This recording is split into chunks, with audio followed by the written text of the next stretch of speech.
大家好，我是方世清医师，这是不看更焦虑的第23集。今天我们来分享3个我幸福的距离。方医师在门诊的时候，有一些长辈，他明明已经有很多焦虑的症状，比如说肩膀紧、胸闷、心悸、喘不过气来，但是你问他有没有焦虑呢？他说我已经退休了，经济生活都 OK， 小孩子也都很照顾。所以我不应该会焦虑的。那你问说，那你脾气好不好呢？他都说啊，我脾气很好，我从来不会骂人。一起陪诊的家属在背后啊，都一直的摇手，一直的摇头。这种解离啊，就是造成焦虑的原因啊。胆小、害怕、恐惧、紧张的真实的我，和我觉得我自己是怎么样的我，已经发生解离了。方医师说，真实的我跟理想的我之间的距离，就是幸福的距离。如果真实的我跟理想的我越远，就是离幸福越远。方医师提到，面对焦虑有6条路，今天我们要讲的就是可以回得到家的最后一条路。真实的我跌跌撞撞的，有很多屈辱的过去，不甘心、懦弱跟胆小，这些创伤没有能量跟能力去面对，直接把它隐藏跟合理化了，把它搁在那里，继续的发酵。真实的我啊，不断的让人生走位，不管是被别人认为我应该怎么样，还是我自己认为我应该怎么样，我们创造一个虚拟的完美的人生，让自己产生莫大的压力。而真实的我跟理想我之间的距离，被方医师说就叫做幸福的距离。这2个我越远啊，就代表说你离幸福是越远的。真实的我呢，并不是从石头蹦出来的，当然出生的时候就已经有我累世的习性了。但是父母、家庭、学校是造成真实的我主要的关键因素。我们的童年经验啊，就像一张画布一样，我们的父母、家庭跟学校在这张空白的画布啊，涂上重重的底色，决定你人生的基调。那我们的大脑呢，在妈妈的肚子里第5个月的时候，大量的生长，制造一大堆神经细胞。我们出生以后啊，我们神经连结的速度啊，可以达到每秒钟4万个连结。所以我们不断的生长，不断的连结，把我们的所有的童年经验啊，都编转到我们的大脑里。那些有连结的神经就会被我们保留下来，如果没有连结到的，就会被我们裁剪掉。这一个生理过程呢，叫做大脑的剪枝啊。如果没有适当的裁剪，反而很贪心的留下那一些神经细胞，就会造成大脑过度的敏感。有一种小孩叫做高敏感度的小孩，那最后也会产生自闭的倾向。我们的童年经验啊，所裁剪之后的那个大脑，在青春期后，我们叛逆独立，就要用着那一个裁剪后的大脑打包前行了。如果这个童年的经验是不幸的，是沉重的，这个背包啊就变得很沉重。童年的经验呢，是大脑皮层最底层的基础建设。这个基础建设如果做得不好，房子也盖得不好。就好像花园里面最底层的沃土如果这个土壤的营养不够，上面的植物也没有办法开出很好的果实跟花朵。心理学上有一句话说不幸的童年造成一生的不幸，幸福的童年制造一生的幸福所以童年的经验是对于一生是非常的关键的。大脑虽然会适应环境，但是是怎么适应的呢？事实上就是把童年经验的旧把戏拿出来用。如果没有反省的能力，没有自省的能力童年经验的错误会不断的被复制。不正常的人际关系会继续不正常。但是如果有幸福的童年，也同样会复制幸福的方程式。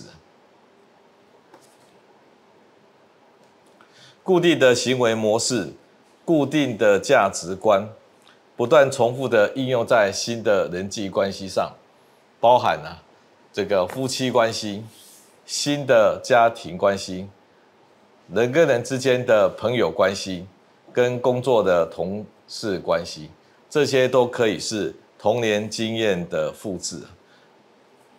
所以真实的我是什么呢？所谓真实的我不是凭空跑出来的，就是这些不管是好的或不好的童年经验所复制出来的人生。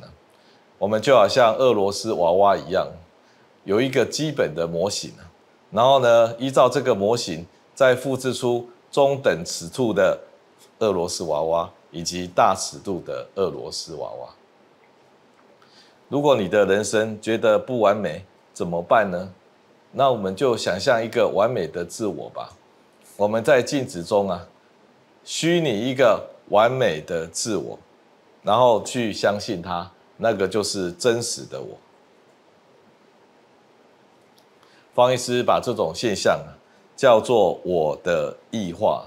我的异化，我们明明隐隐约约中可以看到，真实的我其实是没有那么坚强的，是脆弱的，是有弱点的。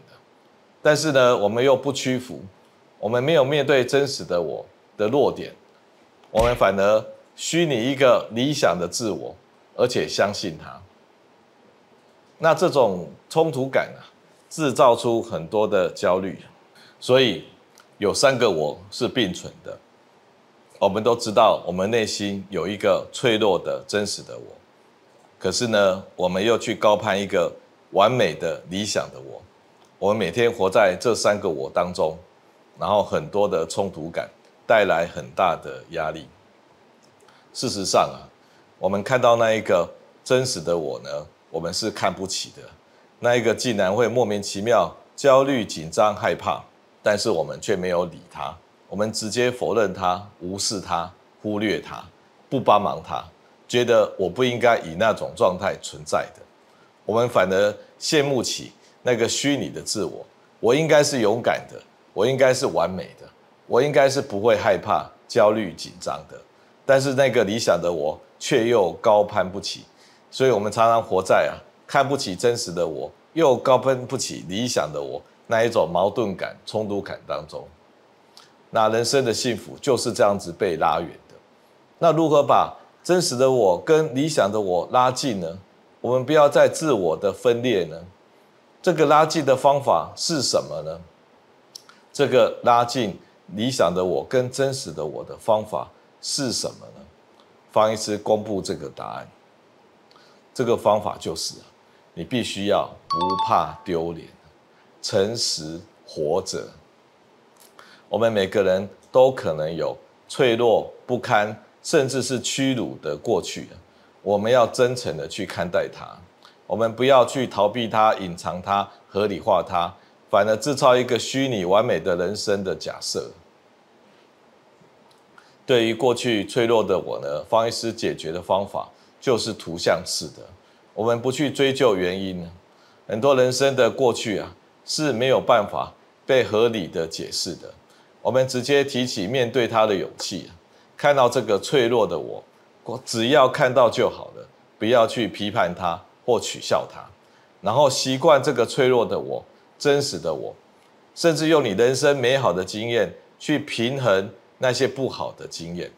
这4个方法，面对我、看到我、习惯我、平衡我，就是方医师所谓的不怕丢脸、诚实活着的方法。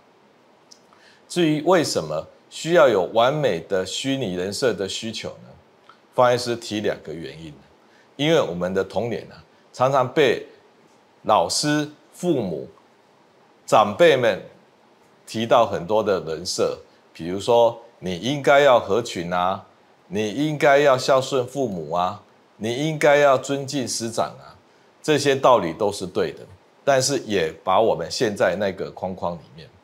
那另外一种完美人设的需求来自于好学生效应。你一直都表现很好，你家庭、你的父母都是非常优秀的，这时候就制造一种叫做好学生效应。你不敢犯错，你一切都是要做到完美、尽善尽美的。这一种完美个性的追求啊，就是符合好学生效应的需求。我们的人生有分为2种人生，方医师用图画来做比喻在古典派的人生里面是室内的光室内的光呢，黑白分明，黑白分明，好像过去黑的，未来白的，非常的明显。我们要慢慢脱离这一种所谓黑白分明、古典化人生，我们要进入一个印象派的人生。在印象派里面的光呢，是室外的光，光是到处乱创，什么都颜色都有，而且是互相夹杂的，没有真正的黑，也没有真正的白那人生事实上就是这个样子而不是那一种室内的光黑白分明的。我们要从古典派的画变成印象派的画。所以方医师这一集呢，特别提到就是说我们不要再自我分裂了，不要再看不起内在脆弱真实的我了，不要去向往那一个高攀不起理想的我。这样子的我呢，持续分裂下去就是造成你焦虑压力的来源所以幸福之道在哪里？幸福之道就是把这个2个之间的距离拉近而拉近的方法呢，就是不要怕丢脸，诚实的面对，诚实的生活着。以上就是方医师这一集的分享，谢谢。